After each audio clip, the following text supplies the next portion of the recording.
Alright, today we'll be making a bear farmer sausage, and we're going to make an attempt at a bear pepperoni. Right now I've got 12 pounds of bear meat, and I got 3 pounds of pork that I've bought some hams from before, and I cut it into little chunks. So we'll be getting that ready and be grinding that shortly. Okay, so we're going to be grinding it up right away. So you want to start off with your coarse grinding on your meat grinder, whatever meat grinder you have. And then once you've ground it through once, you're just going to grind it through again with the medium grind. And then after that, you'll be mixing in all the seasonings. And then after that, you'll be stuffing it into the casings. Alright, so the meat's all ground up just through the first grind.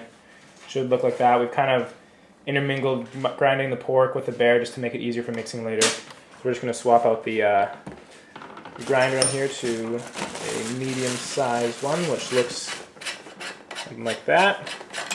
And then we'll grind it through one more time. So a quick tip for whenever you're grinding hamburger, it always helps to kind of roll them into little meat logs, I call them. It just fits down the shaft of the meat grinder better, so because this hamburger just doesn't hold together well. So it'll make your grinding a lot easier.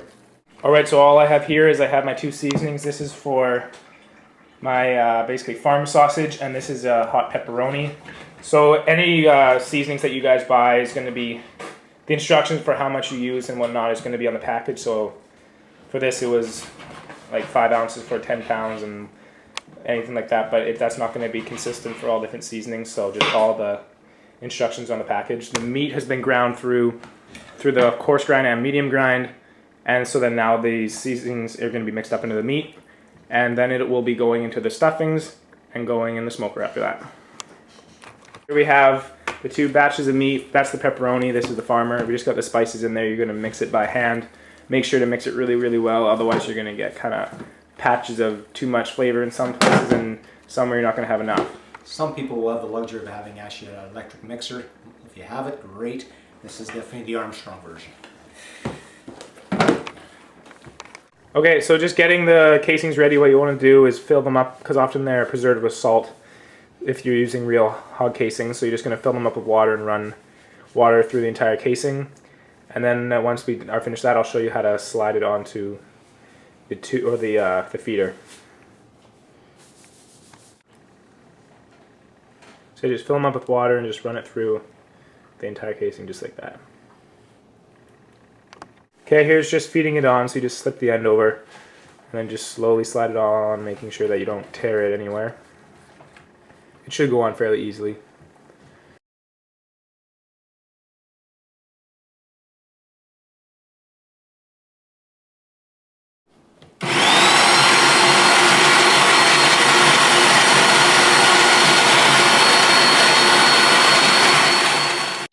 So I just wanted to make a quick mention about this part. When it's feeding through like this, you're going to have to find a balance of how quickly you let the casing come off the feeder there. If you go too quick, you're going to have your sausages be very, the meat's not going to be a nice consistency. It's going to be very loose and just fall apart. But if you go too tight, then it's going to explode on the casing and you're going to have a whole big mess on your hand and get frustrated. So this is going to take practice. Just give it some time and go slow and learn how to get the balance of letting it come off the feeder.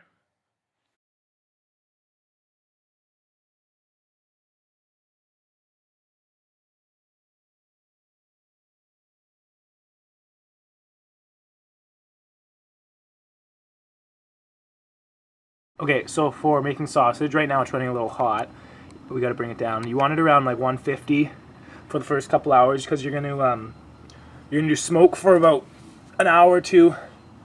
Actually, sorry, let me say that again. You're going to have no smoke for about an hour, and that's just going to dry off the edge of the casings, get them all prepared to absorb the smoke. And after an hour, you're going to throw the smoke on for like about 4 or 5 more hours. So we're going to start it off, get this down, I'm going to lower the temperature a bit, and we're going to get down to 150, and then the sausages will be going in. Alright, time to put the sausages in the smoker. So we got the temperature down to 150, and we're just going to put them onto these just little wooden beams, run it over, making the big farmer sausage links, and you just hang it in there. And just take a quick look at the time at this point so that you know when to start adding the smoke, so an hour after that's been in. And close it up, and then take a look at the time. Again, the temperature got way down because I just opened the door, but it should be good.